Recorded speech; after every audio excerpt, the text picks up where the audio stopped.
তো hey guys, চলে আসলাম কিন্তু আরেকটি নতুন ভিডিও নিয়ে। এই ভিডিওতে আপনাদেরকে আমি দিতে যাচ্ছি এলএমসি ভিডিও কনফিগারেশন ফাইল।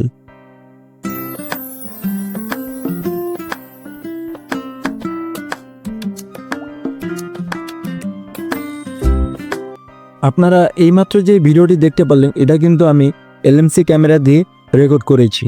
এই ভিডিওতে আমি আপনাদের দিতে যাচ্ছি কিছু অসাধারণ এলএমসি ভিডিও ফাইল।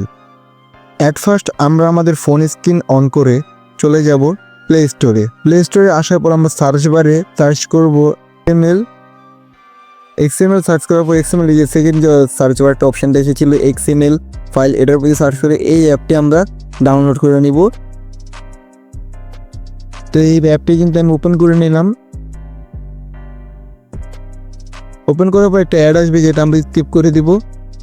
দেন এইখানে কিন্তু আপনারা অনেক এলএমসির কনফিগারেশন ফাইল পেয়ে যাবেন, যেগুলো আপনারা ভিডিও এবং ছবিও তুলতে পারবেন।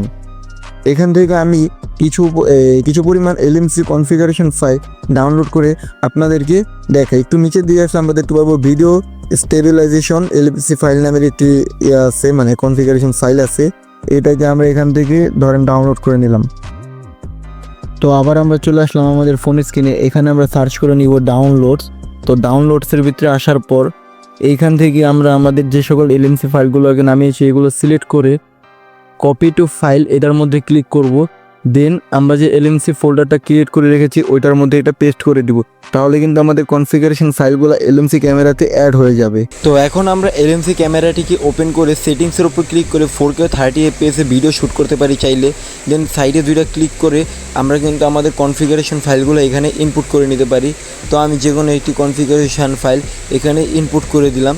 ইনপুট করে দেওয়ার পর কিন্তু আমি চাইলে ফার্স্টে দেখানো ভিডিওটার মতো ভিডিওগুলো ভিডিওগুলো শ্যুট করতে পারি এখানে।